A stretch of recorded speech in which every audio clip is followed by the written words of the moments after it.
Президент Садыр Жапаров Прагада болгон трагедияга байланыштуу Чехиянын президентине көңүл айтуу телеграммасын жөнөттү. Бул тууралуу президенттин басма сөз кызматынан кабарлады. Прага шаарындагы Карлов университетинде ок атуунун кесепетинен адамдар каза болуп, жаракат алгандыгы тууралуу суук кабарды терең кайгыруу менен кабыл алдым. Каза болгондордун үй бүлөлөрүнө жана чех элине көңүл айтып, аза кайгысын тең бөлүшөм. Жарадар болгондордун тезирээк сакайып кетишин тилейм деп айтылат телеграммада. Казакстандын президенти Касым-Жомарт Токаев Кыргызстандын президенти Садыр Жапаровду эки өлкөнүн ортосундагы союздаштык келишиминин 20 жылдыгы менен куттуктады. Бул тууралуу Ак Орда кабарлады. 2003-жылы түзүлгөн келишим казак-кыргыз мамилесин өнүктүрүүдөгү жаңы этаптын башталышы болуп, ар тараптуу байланышыбызды илгерилетүү үчүн укуктук негиздерди бекемдеп берди. Буга ар деңгээлдеги саясий диалог, соода-экономикалык, маданий-гуманитардык алкактагы кызматташтык далил деп айтылат телеграммада. Токаев биргеликте иш алып баруу стратегиялык өнүктүш менен союздаштыкты бекемдеп, Казакстан менен Кыргызстан элдеринин жаркын келечегине багытталган аракеттерди ишке ашырат деген ишенимин билдирген.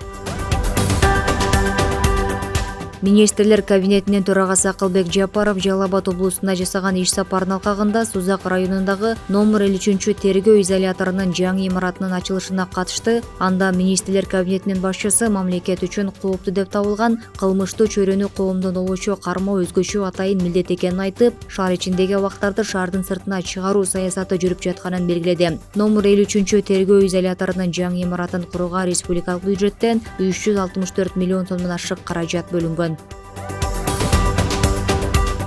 Баткен облусуна караштуу Лейлек районунда жашы жетелектерге нике кыюуга шектелип, мечит имамы кармалды. Бул тууралуу облустук милициянын басма сөз кызматы кабарлады. Шектүү катары кармалган 63 жаштагы имам октябрда жашы жетелектерге нике кыйгандыгы аныкталган. Аталган факт райондук милиция тарабынан каттоого алынып, сотко чейин өндүрүш иши башталган. Облустук милициядан Лейлек районунун аймагында жыл ичинде башка молдолор тарабынан да жашы 18ге толо элек өспүрүмдөргө нике кыйган 2 факты аныкталгандыгын кошумчалашты.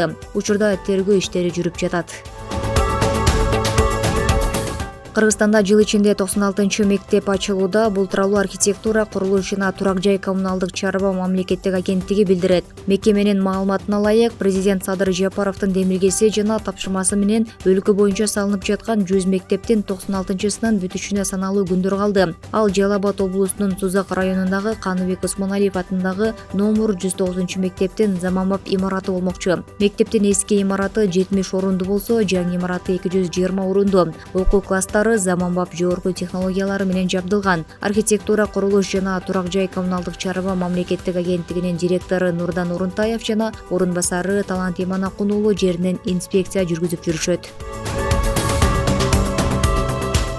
Билим берүү жана илим министри Доодургүл Кендирбаева Кыргызстанда мыйзамсыз акча чогултуу фактысы аныкталган мектептердин директорлору кызматтан алынаарын билдирди. Министрдин сөзүнө караганда, 2 айда мектептин күнүмдүк муктаждыктарына борч, чөйрөк кагазга бюджеттен 50 миллион сом бөлүндү жана кийинки жылга да каражат каралган. Президент Садыр Жапаров быйыл май айында мектептерде акча чогултууга тыюу салган жарлык чыгарган. Ага ылайык билим берүү мекемелеринде мыйзамсыз акча чогултууга жана мектептердин алдында коомдук фонддорду түзүүгө тыюу салынары белгиленген.